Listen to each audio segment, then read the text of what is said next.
গনিমত রাজকোষের সম্পদ আত্মসাৎ করা। গনিমতের মাল চুরি করা মহাপাপ। কোরআন হাদিসে তার কঠিন শাস্তির কথা রয়েছে, কারণ রাজস্ব চুরি করা কিংবা তাতে খেয়ানত করা সাধারণ চুরি অথবা খেয়ানত অপেক্ষা বেশি পাপের কাজ। রাজকোষের মালের সাথে গোটা দেশের অধিকার সংযুক্ত থাকে, কাজেই যে লোক এতে চুরি করবে সে চুরি করবে শত সহস্র লোকের সম্পদ। যদি কখন কোনো সময় তার মনে হয় তা সংশোধন করার, তাহলে সবাইকে তাদের অধিকার ফেরত দেয়া কিংবা তাদের কাছে গিয়ে ক্ষমা চেয়ে নেওয়া একান্ত দুরূহ ব্যাপার। পক্ষান্তরে অন্যান্য চুরি মালের মালিক পরিচিত নির্দিষ্ট হয়ে থাকে, যাদের কাছে ক্ষমা নেওয়া সহজ, কিন্তু রাজকোষের সম্পদ আত্মসাৎ করলে ক্ষমা নেওয়া খুবই কঠিন।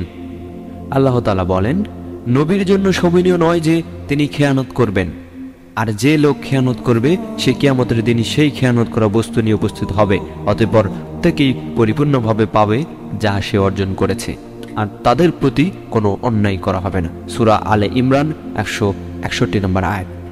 নিশ্চয় আল্লাহ তাআলা খেয়ানতকারীকে পছন্দ করে না। সূরা আনফাল 58 নম্বর আয়াত। খাওয়ালাহ আনসারী রাদিয়াল্লাহু আনহু বলেন, আমি রাসূলুল্লাহ সাল্লাল্লাহু আলাইহি সাল্লামকে বলতে শুনেছি যে নিশ্চয় কিছু লোক আল্লাহর সম্পদ অন্যায়ভাবে দখল করে, কিয়ামতের দিন তাদের জন্য জাহান্নাম রয়েছে। আবু হুরায়রা রাদিয়াল্লাহু আনহু বলেন, একদা নবী সাল্লাল্লাহু আলাইহি সাল্লাম আমাদের মাঝে বক্তব্য দেওয়ার জন্য দাঁড়ালেন। তিনি খেয়ানত সম্পর্কে বক্তব্য দিলেন এবং খেয়ানতের বিষয়টি খুব বড় করে পেশ করলেন। তারপর তিনি বললেন, কিয়ামতের দিন তোমাদের কাউকে আমি এমন অবস্থায় পাবো যে তার কাঁধের উপর চিৎকার করতে থাকবে। সে বলল, হে আল্লাহর রাসূল, আমাকে রক্ষা করুন। আমি বলবো, আজ আল্লাহর সামনে তোমার জন্য সামান্য কিছু করার ক্ষমতা আমি রাখি না, যা পূর্বেই বলেছি। কিয়ামতের দিন আমি তোমাদের কাউকে এমন অবস্থায় পাবো যে তার কাঁধের উপর ঘোড়া চিৎকার করতে থাকবে। সে বলবে, হে আল্লাহর রাসূল, আমাকে রক্ষা করুন।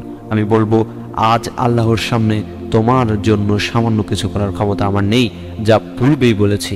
কিয়ামতের দিন আমি যেন তোমাদের কাউকে এমন অবস্থায় দেখতে না পাই যে সে তার কাঁধের উপর একটি ছাগল বহন করছে এবং আমাকে বলবে, আল্লাহর রাসূল, আমাকে সাহায্য করুন। আর আমি বলবো, আমি কিছুই করতে পারবো না।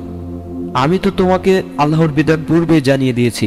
কিয়ামতের দিন আমি যেন তোমাদের কাউকে এমন অবস্থায় দেখতে না পাই যে সে নিজের কাঁধের উপর চিৎকাররত একটি মানুষ বহন করে নিয়ে আসবে আর আমাকে বলবে, হে আল্লাহর রাসূল, আমাকে সাহায্য করুন।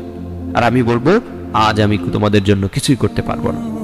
আমি আল্লাহর বিধান তোমাকে পূর্বে জানিয়ে দিয়েছি। কিয়ামতের দিন আমি যেন তোমাদের কাউকে এই অবস্থায় দেখতে না পাই যে সে নিজের কাঁধের উপর কাপড় ইত্যাদি একখণ্ড বহন করে নিয়ে আসছে আর উহা ভীষণ তার কাঁধের উপর দুলছে। তখন সে আমাকে বলবে, হে আল্লাহর রাসূল, আমাকে সাহায্য করুন। আর আমি বলবো, আমি তোমাদের জন্য কিছুই করতে পারবো না। কিয়ামতের দিন আমি যেন তোমাদের কাউকে এমন অবস্থা দেখতে না পাই সে নিজের কাঁধের উপর অচেতন সম্পদ সোনা চাঁদি বহন করে নিয়ে আসছে আর আমাকে বলবে, হে আল্লাহর রাসূল, আমাকে সাহায্য করুন। আর আমি বলবো, আজ আমি তোমাকে কোনো সাহায্য করতে পারবো না। আমি তো তোমাকে আল্লাহর বিধান পূর্বেই জানিয়ে দিয়েছি। মুসলিম মিশকাত 3820 নম্বর হাদিস। অত্র হাদিস দ্বারা প্রমাণিত হয় যে যে যা আত্মসাৎ করবে কিয়ামতের দিন সেটা তার কাঁধের উপর থাকবে।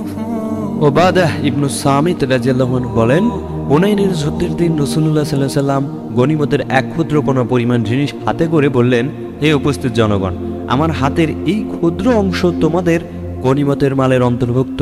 সুচ পরিমাণ বা তার চেয়ে কম বেশি সম্পদ কারো নিকট থাকলে তা পেশ করো।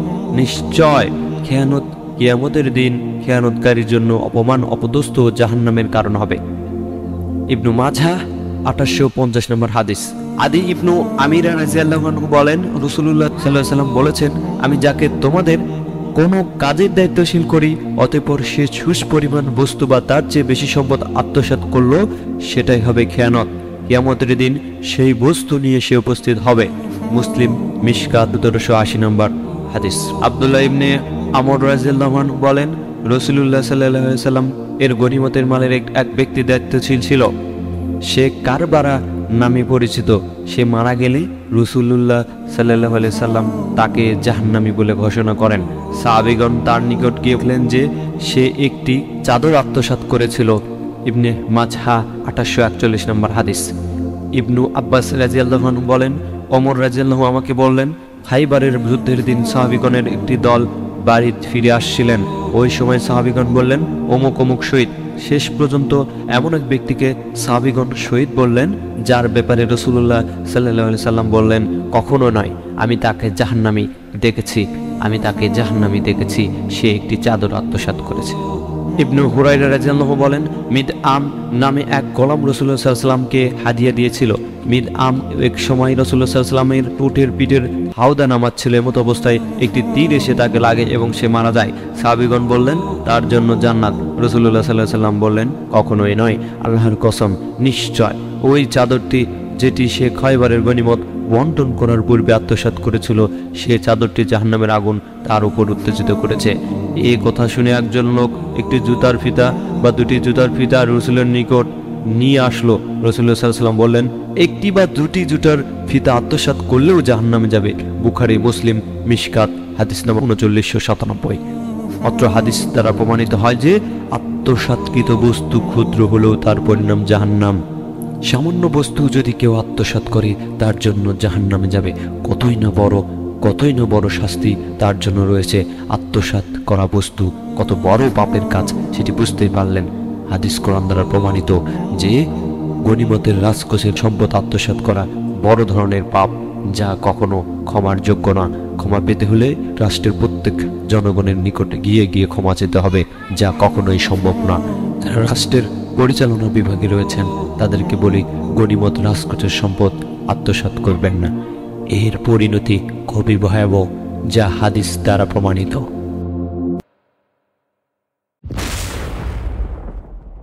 The right life is yours.